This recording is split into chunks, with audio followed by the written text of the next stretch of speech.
Hai, Assalamualaikum. Bersama lagi dengan Cikgu. Hari ini kita macam biasa kita akan belajar bahasa Melayu untuk kemahiran membaca dan kita akan belajar macam mana membuat rumusan. Okey. Apa khabar pelajar 4K? Adakah kamu semua baik-baik? Cikgu harap semuanya dalam keadaan baik-baik dan terhindar daripada segala penyakit. Okey. Diingatkan sekali lagi, jaga SOP semasa berada di luar. Okey, pada hari ini 25 Ogos dan pada pukul 10 pagi sehingga 11.30 pagi, cikgu sangat mengharapkan fokus kamu dan belajar bersama-sama dengan cikgu pada hari ini. Tinggalkan semua yang tidak penting dan fokuslah belajar agar ilmu yang kita cuba sampaikan, cikgu sampaikan ni dapat kamu serap, kamu cerap dengan lebih baik lagi. Okey. Sebelum kita mulakan, kita start dulu dengan standard kandungan. Standard kandungan pembelajaran kita pada hari ini adalah membaca untuk memproses maklumat daripada pelbagai bahan. Kemudian standard pembelajaran dia adalah 2.3.5 membaca dan mengulas pandangan penulis secara rasional. Kemudian yang bagi objektif pembelajaran, pada akhir pembelajaran, murid-murid diharapkan dapat membaca, menerangkan dan mentafsir suatu bahan rangsangan dan memberikan pendapat dan idea yang tersirat. Okey. Jom belajar cara menulis rumusan yang baik. Okey. Sebelum tu, cikgu nak terangkan dulu. Okay, rumusan ni dikemukakan dalam kertas 2 bahagian C yang mana dia ni diuji secara ujian bertulis, iaitu berbentuk subjektif respon terhad dan subjektif respon terbuka. Okay, konstruk dan aspek yang ditaksir adalah kemahiran membaca dan pengetahuan sistem bahasa. Baiklah. Untuk yang keempat pula ni, bahan rumusan ni biasanya terdiri daripada sekurang-kurangnya 2 bahan daripada sumber yang berbeza tetapi mempunyai tema yang sama. Sebagai contoh, bahan-bahan yang mungkin adalah petikan, prosa, puisi, grafik dan juga mungkin boleh lirik lagu. Okey, yang kelima, petikan yang diberikan mempunyai ciri-ciri berikut. Okey. Berdasarkan daripada bahan sumber yang tidak kurang daripada 2 fokus. Lepas tu, calon ni perlulah mengenal pasti semua fokus yang terdapat dalam bahan yang diberikan. Okey. Untuk bahagian pemarkahan, rumusan bagi rumusan dia diperuntukkan sebanyak 30 markah, di mana 20 markah untuk bahagian isi dan 10 markah untuk aspek bahasa. Okey, pengenalan akan diberikan 2 markah bagi full mark dia, markah maksimum. Setiap isi tersurat dan tersirat pula akan diberikan 2 markah dan kesimpulannya akan diberikan 2 markah. Okey, aspek bahasa, markah yang diperuntukkan ialah sebab daripada markah isi. Aspek bahasa ni seperti pengolahan bahasa, penggunaan istilah, kosakata, tanda bacaan dan sebagainya ni akan diteliti sebelum markah untuk bahagian bahasa ni diberikan. Okey, untuk perenggan, sebenarnya pelajar bebas menulis rumusan sama ada perenggan pelajar ingin buat perenggan tu 1 perenggan, 2 perenggan, 3 ataupun 4 perenggan. Tiada pun peraturan yang khusus dalam bilangan perenggan dalam membuat rumusan. Tetapi pelajar dicadangkan supaya menulis rumusan dalam 4 perenggan seperti di bawah. Okey, perenggan 1 pengenalan, perenggan 2 isi-isi tersurat, perenggan 3 isi-isi tersirat dan kemudian yang keempat adalah kesimpulannya. Okey. So, tips berkesan menulis rumusan. Kita akan belajar, kita akan tengok satu persatu. Jom. Okey, sebenarnya ada 5 teknik membuat rumusan yang baik. Pertama sekali kita kena analisis dulu soalan, kemudian kita tulis pendahuluan yang baik dan yang ketiga menulis isi, keempat, menulis kesimpulan, dan kelima, kita semak semula sebelum kita menghantar tugasan tersebut. Okey, jom. Mesti kan tidak sabar untuk tengok macam mana buat ni analisis soalan, lepas tu macam mana buat pendahuluan. Okey, jom kita pergi satu-satu. Okey, untuk teknik yang pertama, menganalisis soalan. Okey, untuk bahagian ini fokus pelajar sangat penting. Okey, baca arahan soalan untuk mengenal pasti kehendak soalan. Kemudian kesan fokus 1 dan fokus 2 yang terdapat dalam bahan 1. Okey, gariskan dan tandakan atau bulatkanlah isi bagi fokus 1 dan fokus 2 yang ditemukan dalam petikan supaya tumpuan tu berpusat pada fokus. Maksudnya murid ni tidaklah macam pening baca petikan yang panjang kan. Dia fokus bila digaris, okey ni penting, garis. So terus nampak. Okey, teliti bahan 2 dan bahan 3 jika ada ya, untuk tengok fokus dia. Fokus 1 dan fokus 3. Okey, antara fokus bagi setiap bahan termasuklah macam ini adalah keyword. Contoh macam kesan, impact, halangan, cara, faedah, jasa, macam pengorbanan, sumbangan, keburukan, kekurangan, kelemahan. So ini adalah keyword untuk fokus-fokus bagi setiap bahan lah.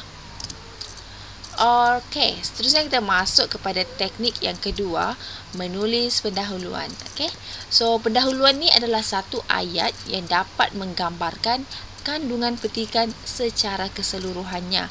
Okey, contoh pendahuluan, contoh dia macam ayat. Contoh macam petikan menyatakan ... fokus 1. Kemudian ... masukkan tema. Okey.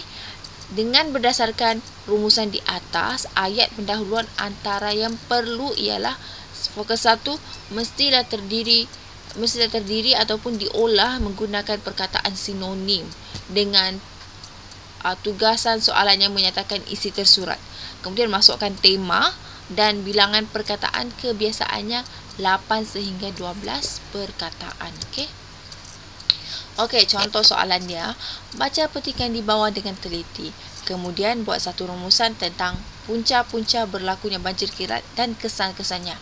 Panjang rumusan hendaklah tidak melebihi 120 patah perkataan. So dekat sini kita sudah nampak fokus 1 dia dan fokus 2 dia.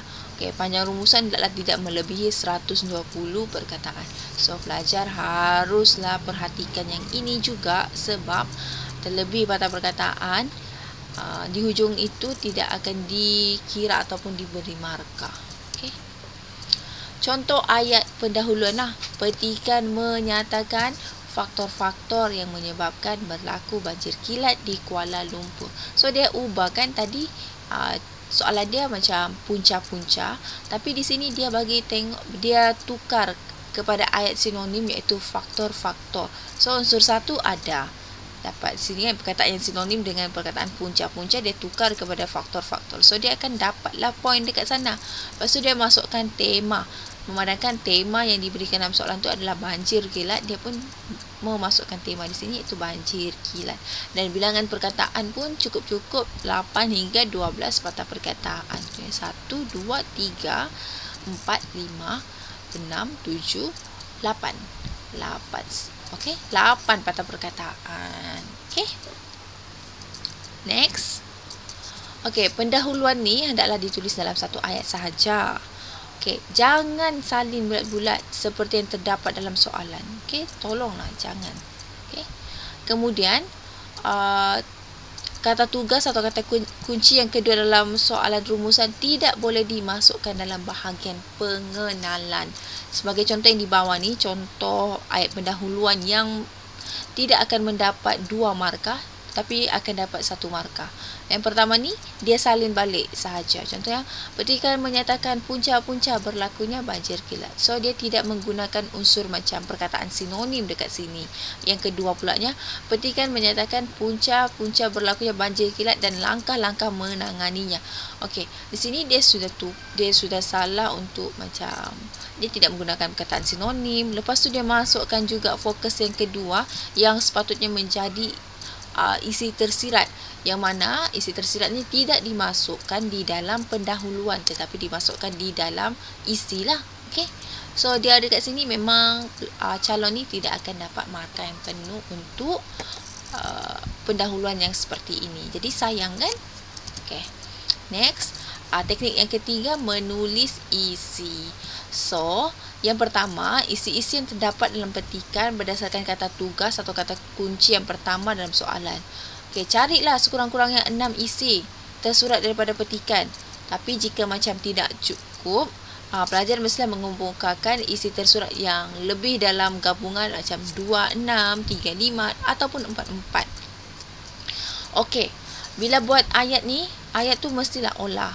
Jangan saling bulat-bulat daripada petikan. Tapi bila olah-olah tu, make sure kita tidak mengubah maksud asal. Kalau berubah maksud asal tu, maksudnya rumusan kita pun lari arah lah kan. Jadi make sure benda tu tidak berlaku. Yang keempat, antara satu ayat dan satu ayat yang lain, guna penanda wacana yang sesuai. Seperti macam selain itu, seterusnya, oleh itu dan sebagainya. Okey. So gunakan ayat penanda wacana yang sesuai. Okey, contoh-contoh isi tersurat. Ini contoh saja ya. Contoh isi tersurat yang diberikan. Yang pertama yang terjumpa, hujan lebat hampir 2 jam. Yang kedua, sistem perparitan gagal diselenggara dengan sempurna. Yang ketiga, tiada sistem amaran awal. So kita dah tahu contoh-contoh isi tersurat ni kan. Jawapan yang lengkap dia contohnya macam ni lah. Banjir kilat yang berlaku di Kuala Lumpur berpunca daripada hujan lebat yang turun hampir 2 jam. Selain itu, sistem perparitan yang gagal diselenggara dengan sempurna menyebabkan laluan air tersekat. Ketiadaan sistem amaran awal pula telah memburukkan lagi keadaan. Okey, ini contoh ya. Dia menggunakan penanda wacana yang sesuai dan juga dia masukkan ketiga-tiga isi tersurat.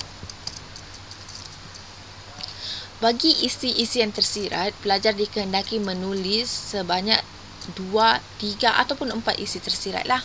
So isi tersirat ni dikemukakan mestilah tiada dalam petikan dan berdasarkan kata tugas atau kata kunci yang kedua dalam soalan rumusan. Okey. Okey, seterusnya kita akan masuk kepada teknik yang keempat, itu menulis kesimpulan ataupun penutup lah. So yang pertama sekali, fikirkan kesimpulan yang berkaitan dengan soalan atau perkara yang menjadi fokus dalam petikan. Kemudian yang kedua, bina kesimpulan dengan menggunakan formula di bawah ini. Contoh macam kesimpulan, tambah cadangan, tambah tema dan tambah kesan. Okey. Gunalah kata hubung yang sesuai untuk menggabungkan ketiga-tiga unsur tersebut. Contohnya macam agar, supaya, untuk, kerana dan lain-lain lagi lah. Okey, ini contoh format ya untuk ayat penutup. Contoh dia macam ni. Kesimpulannya masukkan unsur 1, berbentuk cadangan lah biasanya. Lepas tu supaya, agar, dia masukkan penanda wacana yang sesuai. Dan kemudian dia masukkan tema dan unsur yang kedua memperlihatkan ke sana. Okey, ini contoh ayat dia lah. Kesimpulannya, semua pihak mestilah bekerjasama. Ini cadangan dia. Menangani masalah banjir kilat supaya aktiviti pembangunan dan perniagaan berjalan lancar. Okey. So ini contoh dia lah. Okey, teknik yang kelima, kita semak semula rumusan telah kita buat. Okey. Pertama sekali, antara aspek-aspek yang perlu diambil perhatian, contoh jumlah patah perkataan. Lepas tu kesalahan bahasa dari segi tata bahasa, ejaan dan tanda baca lah. Okay, jika rumusan anda melebihi 120 perkataan, silalah semak semula, potong perkataan-perkataan yang tidak penting dan ringkaskan ayat menjadi lebih ringkas. Okey. Okey, jom kita praktis. Okey, ni adalah nanti cikgu akan bagi kamu petikan ini di dalam grup WhatsApp dan juga grup Telegram. Okey, di mana kamu perlu untuk baca dan kemudian kamu perlu buat rumusan. Okey, bacalah dia punya soalan ni. Okey, baca petikan dan teliti lirik lagu yang disertakan di bawah. Kemudian buat satu rumusan yang panjangnya tidak melebihi 120 patah perkataan. Anda digalakkan supaya menggunakan ayat anda sendiri tanpa mengubah maksud asal petikan dan bahan. Okey, ni dia dah bagikan. Dia bagi satu petikan dan dia bagi satu lirik lagu yang temanya kamu sendiri kena tengoklah. Tapi jangan risau, cikgu akan berikan juga panduan untuk menjawab soalan ini. Okey, dan tidak melebihi 120 perkataan. Okey, ini adalah contoh bahan satu, petikan. Kemudian ini adalah bahan yang kedua, lirik lagu. Senang saja. Nanti cikgu akan bagi petikan ni dalam bentuk PDF dan juga panduan menjawab rumusan inilah. Cuma yang akan cikgu telitikan nanti macam mana kamu mengolah ayat kamu sendiri dan macam mana kamu buat rumusan kamu. Okey, dari segi penggunaan ayat dan sebagainya. Baiklah, kita telah pun habis untuk pembelajaran pada kali ini. So, kita akan tangguhkan pembelajaran kita dan kita akan sambung lagi pada minggu hadapan. Okay, cikgu harap kita terus committed dalam belajar dan sentiasa bersemangat meskipun keadaan sekarang ni tidak mengizinkan untuk bersemuka, tapi tetaplah bersemangat dalam menuntut ilmu sebab orang yang menuntut ilmu itu sangat besar pahala dia. Okey, Assalamualaikum semua. Terima kasih.